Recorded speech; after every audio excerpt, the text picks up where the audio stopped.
Un saludo para todos.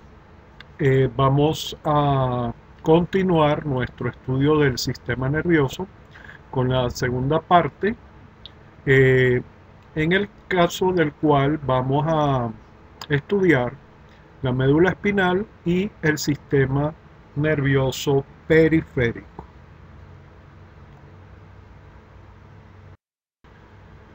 Aquí tenemos un esquema de cómo está dividido el sistema nervioso. Ya lo vimos en una presentación anterior y nos vamos a concentrar entonces en la parte derecha, el sistema nervioso periférico, que a su vez se divide en sistema nervioso somático y sistema nervioso autónomo, el cual a su vez se divide en la división simpática y la parasimpática. Ya en una clase anterior estudiamos el sistema nervioso central y su división. En primer lugar, entonces, vamos a hablar un poco de la médula espinal.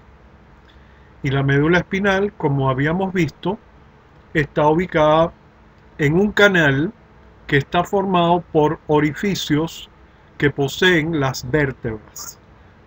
Es decir, está ubicada en el interior de la columna vertebral, protegida por cada una de las vértebras, por las meninges y por el líquido cefalorraquídeo. De ella parten ramas nerviosas que vamos a conocer como ramas motoras y ramas sensitivas.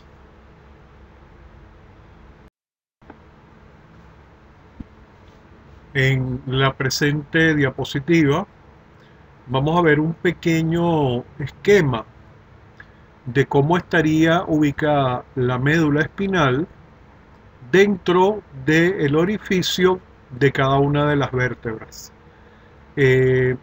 Ustedes van a observar en el dibujo de la derecha, en un color marrón, van a observar la médula espinal y van a observar en color verde los nervios que parten a diferentes niveles de la médula espinal. Esos nervios salen a través de orificios entre las vértebras. La función de la médula espinal es conducir la información nerviosa hacia y desde el encéfalo. Hacia el encéfalo cuando es información sensitiva, es decir, que es producida por los sentidos o es captada por los sentidos desde el medio exterior, y desde el encéfalo cuando se producen las respuestas. Una función muy importante de la médula espinal es, por ejemplo, conducir los movimientos de las extremidades. Esos movimientos se hacen de manera voluntaria. Cuando tú levantas un brazo, mueves una pierna, ¿verdad? Estás haciéndolo de manera voluntaria. Pero también hay respuestas de tipo involuntaria que se denominan actos reflejos, que vamos a analizar posteriormente, ¿verdad? Y la médula tiene un sistema, ¿verdad?, de abultamientos llamados ganglios. Esos ganglios no son los ganglios linfáticos, sino que son abultamientos que se producen en una de las ramas de la médula espinal, de los nervios que salen de la médula espinal, ¿verdad?, y conecta a la médula con el sistema nervioso periférico, como vamos a ver posteriormente.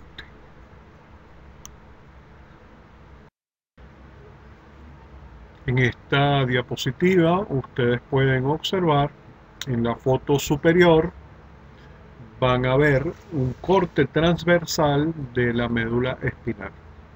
¿Y qué es eso de corte transversal? Pues imagínate que tomas tu lápiz y cortas una fina rebanada a lo ancho del mismo, ¿verdad?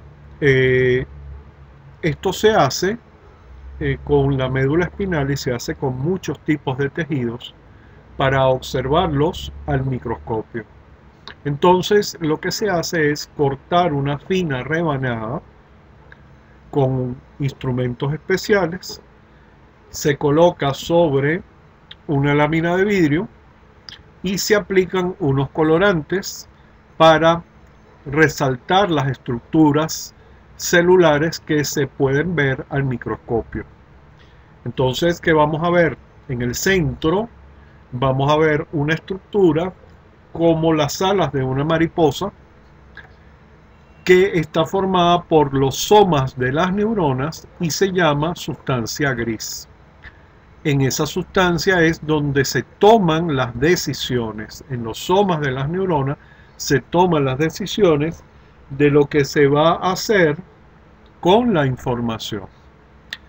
Y la parte que rodea la sustancia gris está formada por los axones de las neuronas y se llama sustancia blanca, por el diferente color que da en el caso de teñirla con estos colorantes. Aunque en la fotografía pareciera contradictorio lo que yo estoy diciendo, los colores que se obtienen son debidos a los efectos de los colorantes.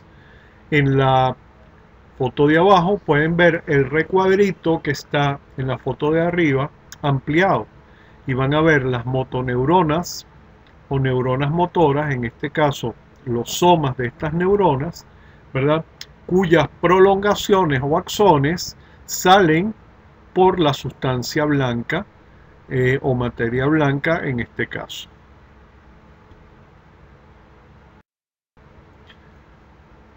Aquí tenemos otra representación de la médula sin los huesos que la protegen, sin los huesos de las vértebras. ¿Ok? Quiero que observen en la fotografía de la izquierda la estructura con forma de mariposa, que es la sustancia gris, que está rodeada por la sustancia blanca. Y en la foto de la derecha, los diferentes nervios que salen de la médula espinal, las ramas nerviosas que salen de la médula espinal. Cada uno de esos nervios tiene dos ramas, una rama sensitiva y una rama motora, es decir, una rama que lleva información a la médula y al sistema nervioso central, en este caso al encéfalo, y una rama motora que envía respuestas desde el encéfalo a través de la médula a los órganos efectores.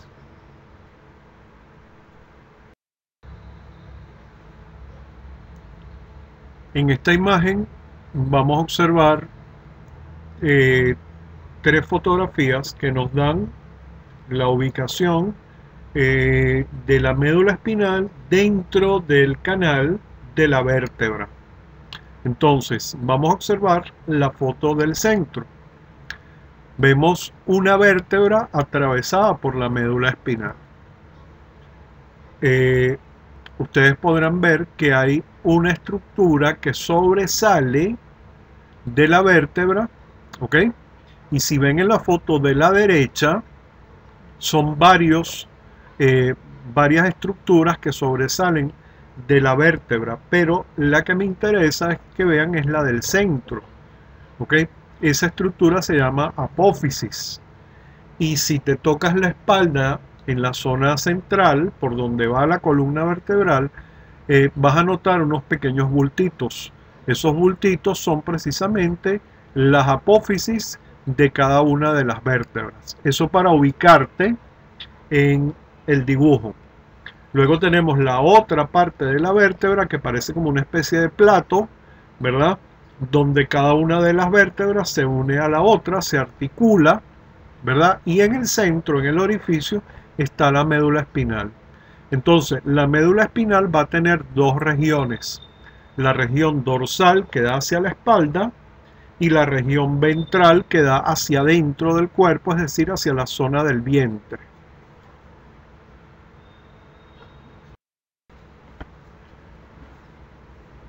En la presente diapositiva van a observar el conjunto de estructuras que permiten la realización de los actos reflejos y se conoce como arco reflejo. En el arco reflejo yo voy a tener en primer lugar un órgano receptor, en este caso la piel, como lo señala el dibujo. Ese órgano receptor envía información en forma de impulsos nerviosos a través de la rama dorsal o sensitiva hacia la zona central de la médula espinal, formada por interneuronas. Estas neuronas toman las decisiones de lo que se va a hacer con la información, y esa información entonces viaja por otro camino que se llama la rama ventral o motora hacia un órgano efector, que en este caso es un músculo, para ejecutar una respuesta. En el caso del músculo, el músculo se contrae, y también puede ser una glándula. En el caso de una glándula, estas producen sustancias bajo la acción de los impulsos nerviosos.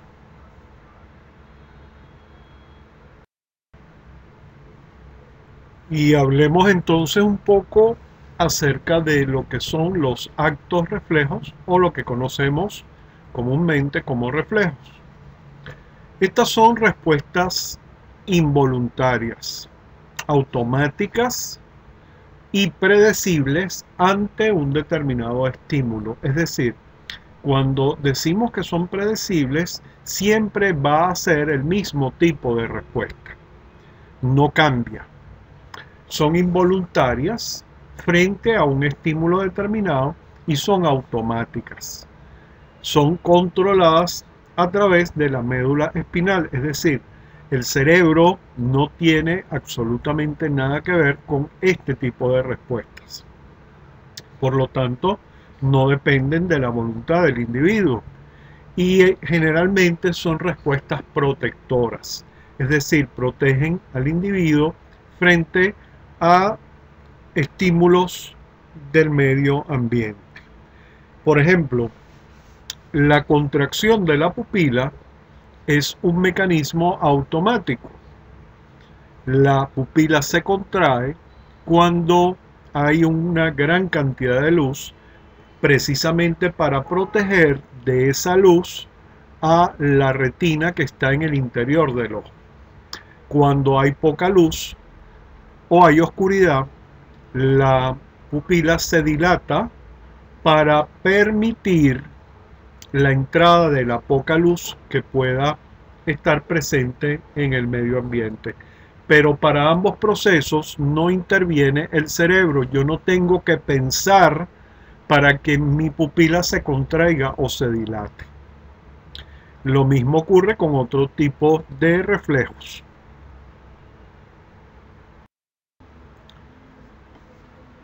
En esta diapositiva vamos a observar el acto reflejo y cómo se produce a través de las estructuras del arco reflejo.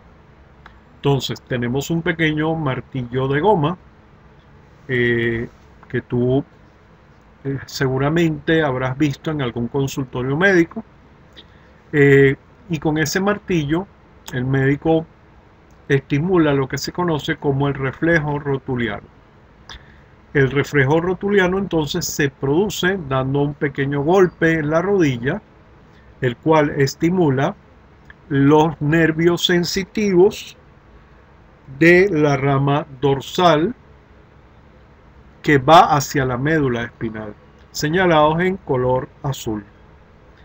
Esa información que viaja por estos nervios llega a las interneuronas, señaladas en color verde, y las interneuronas entonces deciden la respuesta que se va a producir.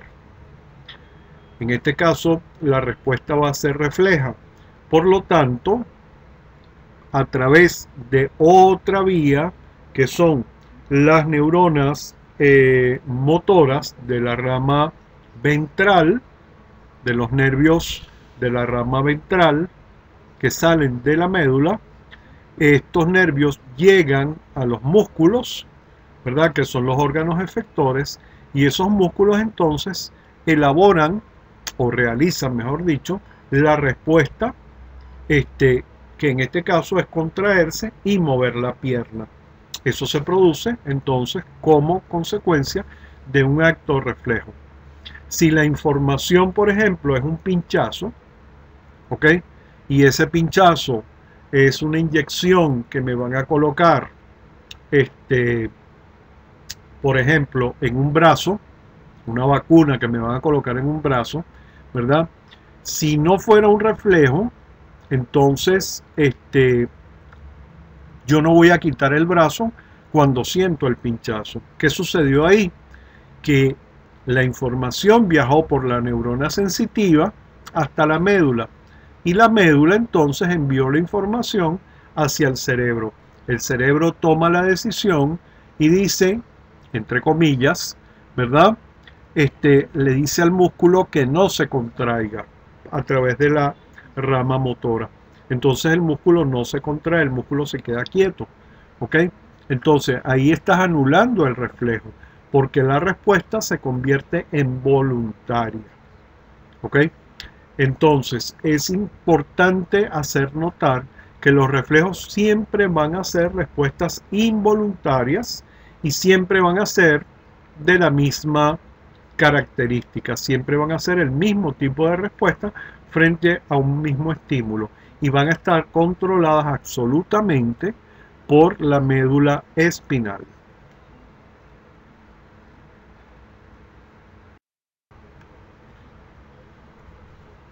Y aquí nos vamos a meter en un campo muy interesante que es conocido como los reflejos condicionados.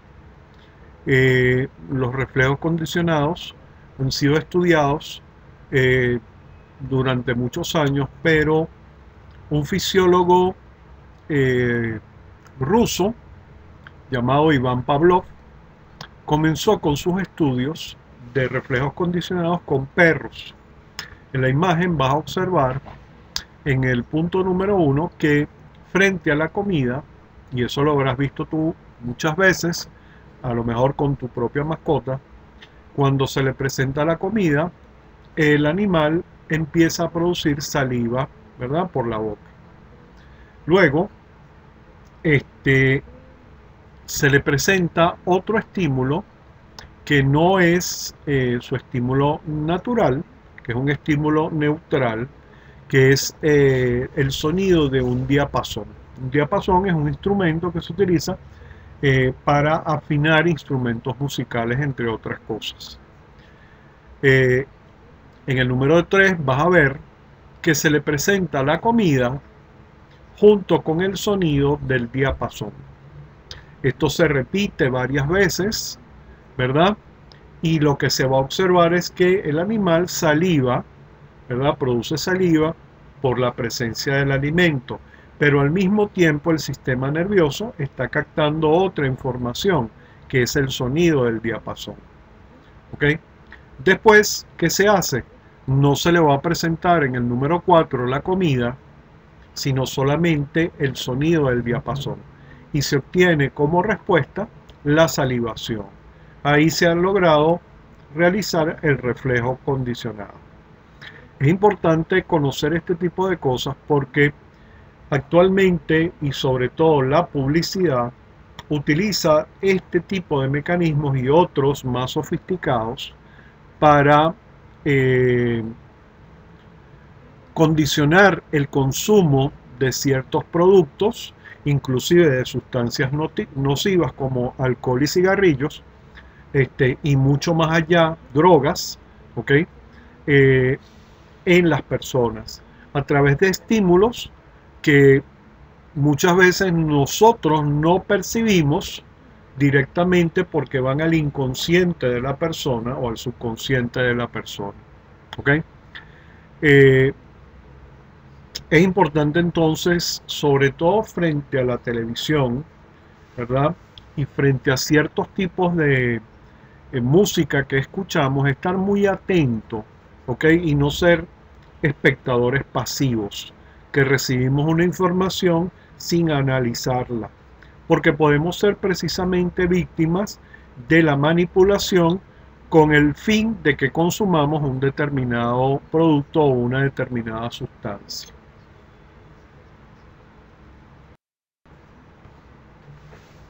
Muy bien. Terminado el estudio de la médula espinal, vamos a introducirnos ahora en el sistema nervioso periférico, que está integrado a su vez por el sistema nervioso somático y el sistema nervioso autónomo. ¿Ok? En este caso, están formados por nervios y neuronas, se extiende fuera del sistema nervioso central hacia los miembros, las extremidades y los diferentes órganos del cuerpo. No tiene una protección, al igual que el sistema nervioso central, ¿verdad?, por huesos o por membranas. Simplemente los nervios están expuestos directamente y formando las neuronas, paquetes, ¿verdad?, de neuronas llamadas nervios, ¿verdad?, que tienen una protección limitada y pueden ser víctimas de sustancias químicas, toxinas o de traumatismos mecánicos. El sistema nervioso periférico coordina, regula e integra nuestros órganos internos por medio de respuestas inconscientes. ¿Qué significa esto? Que nuestros órganos, frente a determinados estímulos, van a funcionar de manera automática. Nuestro corazón, nuestros pulmones, todos los órganos del sistema digestivo, las diferentes glándulas, van a funcionar de manera automática sin que medie la voluntad. Es decir, sin que tengamos que pensar para que éstas funcionen.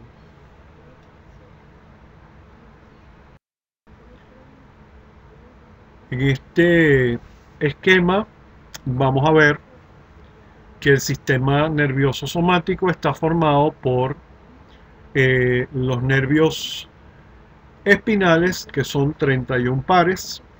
Cada uno de esos nervios tiene una rama motora y una rama sensitiva, como les expliqué anteriormente.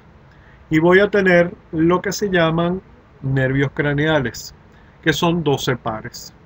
Estos nervios son todos los que salen del encéfalo, ¿verdad? Y están conectados a diferentes órganos de los sentidos que están ubicados en la cabeza, ¿verdad? El olfato, el gusto, la vista y el oído principalmente.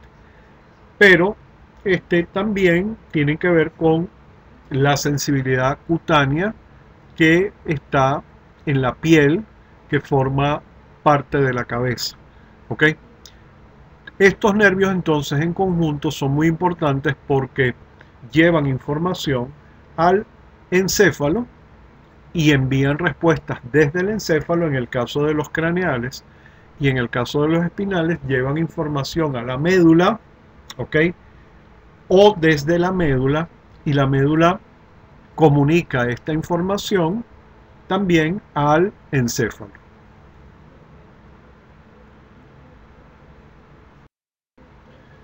Aquí tenemos una ilustración de cómo están ubicados esos nervios, ¿verdad? Vamos para la parte superior, donde está la cabeza, y vamos a ver lo que son los 12 pares de nervios craneales, ¿verdad? Algunos de esos nervios salen directamente del encéfalo, ¿verdad?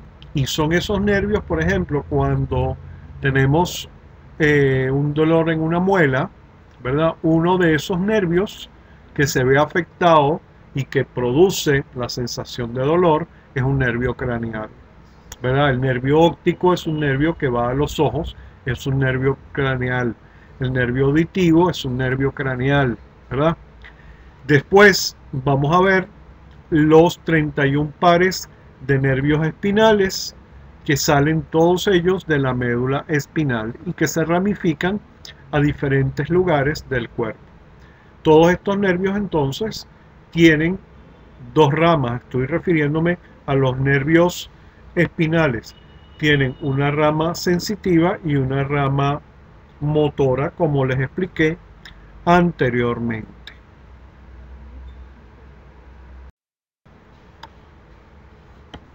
En este dibujo podemos observar algo muy curioso, y es los diferentes nervios que salen a diferentes niveles, ¿verdad? Y lo que ellos controlan. Vamos a ver la zona cervical, ¿verdad? De la zona cervical salen un conjunto de nervios. Si existe un daño a nivel de la zona cervical, ¿verdad? Por ejemplo, la médula sufre un daño severo, irreversible a nivel del cuello. La información, por ejemplo, en el caso de un accidente de tránsito, ¿verdad? La información que va a salir del cerebro y debe pasar por la médula no puede pasar al resto del cuerpo, ¿verdad? Se produce una condición que generalmente es irreversible, que se llama cuadraplegia, es decir, la inmovilización general de las extremidades superiores e inferiores. La persona no puede moverse. En el caso, por ejemplo, de que el daño sea a nivel torácico, ¿verdad? A nivel del tórax, o a nivel ventral, que no está señalado en el dibujo, si el daño se produce en esos nervios, en esa zona de la médula espinal, la información entonces no va a fluir y se va a producir la inmovilización de las extremidades inferiores, dejando las extremidades superiores libres de movimiento. Eso se llama paraplegia, porque solamente afecta a las piernas. Si el cuadro si el daño es a nivel lumbar, ¿verdad? Se va a producir una paraplegia también, ¿verdad?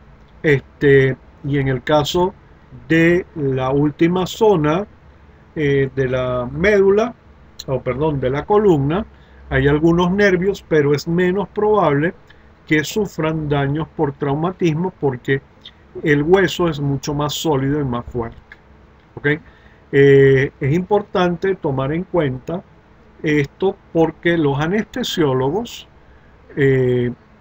utilizan esto para producir o colocar un tipo de anestesia que se llama epidural, que es atravesar precisamente la columna, los orificios de la columna, para llegar al líquido cefalorraquídeo que fluye a través de la médula o por alrededor de la médula espinal. Y ahora vamos a hablar un poco del sistema nervioso autónomo. Como su nombre lo indica, él funciona de manera independiente, ¿verdad? Pero está conectado al sistema nervioso somático a través de unas regiones que se llaman ganglios, los ganglios espinales, y también de nervios que se originan en la parte inferior del encéfalo. Tanto el sistema simpático como el parasimpático funcionan sin control de la voluntad y son los responsables del soporte vital del individuo. Para que tengas una idea de lo importantes que son, una persona puede perder el conocimiento, una persona se puede desmayar, sin embargo, su corazón permanece latiendo y sus funciones vitales, como la respiración, también permanecen funcionando. ¿Por qué? Porque es el sistema nervioso autónomo el que toma o el que tiene el control permanente de estas funciones. De hecho, hasta este momento en que yo te lo estoy diciendo, tú no tienes que pensar para respirar. Ahora que te lo estoy diciendo, tú estás pensando y puedes incluso controlar el aire que llevas a tus pulmones y que expulsas de tus pulmones, ¿verdad? Pero generalmente esa función es automática. Incluso cuando dormimos, ese proceso es automático. Hay muchas veces daños a nivel de la base del cerebro, en la zona de la protuberancia anular y del bulbo raquídeo, que son las zonas donde se conectan el sistema nervioso autónomo con el sistema nervioso central, de los nervios que salen desde ahí, cuando se produce este tipo de daño, la persona tiene que pensar para respirar. Es una condición rara, pero sí se produce efectivamente.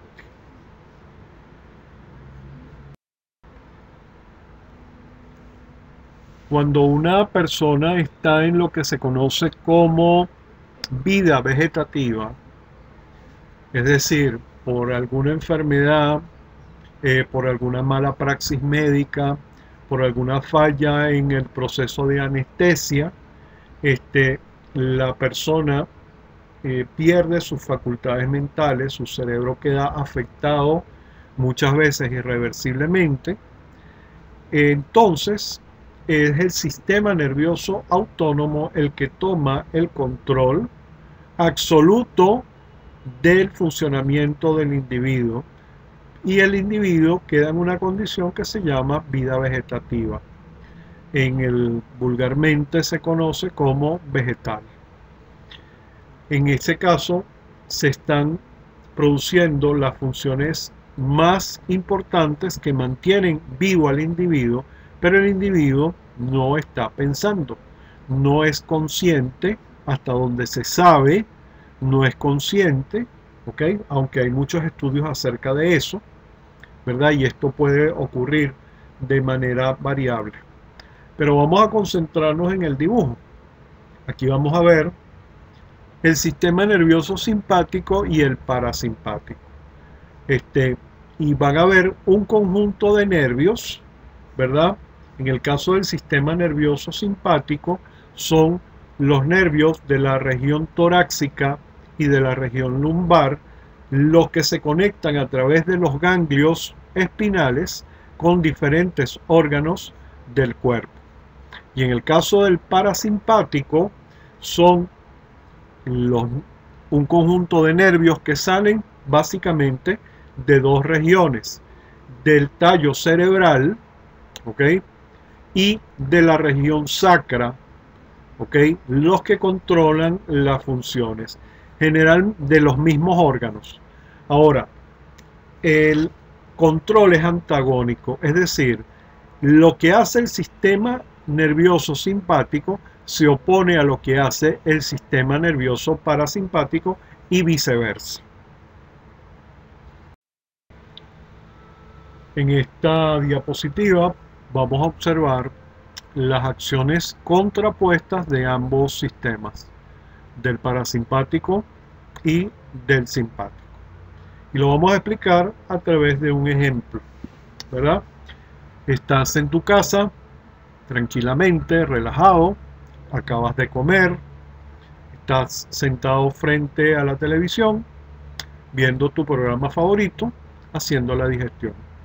Entonces, tus bronquios están contraídos, no estás consumiendo tanta cantidad de aire, ¿verdad? Tanta cantidad de oxígeno. Tu sistema digestivo está funcionando porque estás haciendo la digestión. Entonces, toda la sangre que es bombeada por el corazón, ¿verdad? De manera más lenta, porque estás relajado, estás tranquilo, llega o se concentra en el sistema digestivo, ¿verdad? Pero de repente empieza un temblor, ¿ok? Empieza un temblor en la Tierra, empieza un terremoto. Entonces, ¿qué sucede? Entra en acción el sistema simpático, ¿verdad? Y empiezan una serie de reacciones en tu organismo que en primer lugar van a bloquear los movimientos del sistema digestivo y van a bloquear el flujo de sangre hacia el sistema digestivo.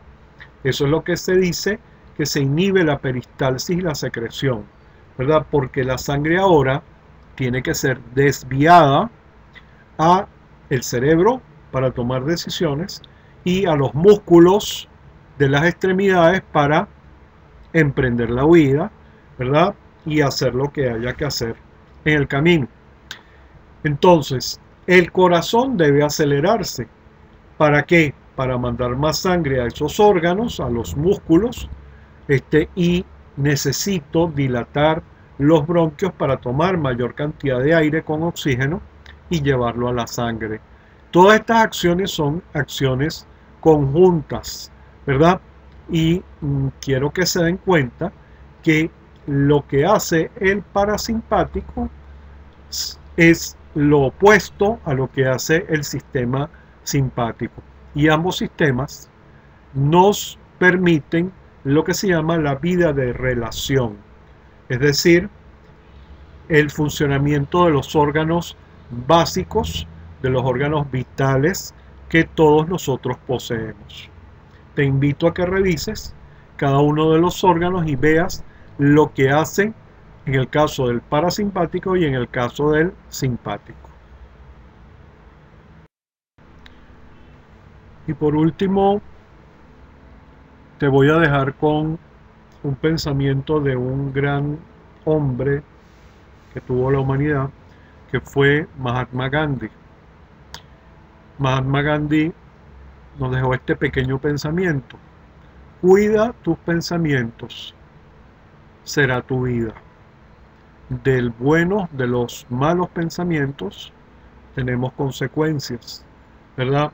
Que se ven reflejadas en nuestro cuerpo, y de los buenos pensamientos también tenemos consecuencias positivas que se van a ver reflejadas en nuestro cuerpo. Cuida tu mente, cuida tu espíritu, ¿verdad? Alimenta tu sistema nervioso con buenos pensamientos, con oración, con buena música, con buenas lecturas, ¿verdad? Porque aparte de la glucosa y el oxígeno, nuestro sistema nervioso funciona con la información que nosotros le demos, y esa información va a producir respuestas dependiendo de la calidad de la misma. Nos vemos en el próximo tema.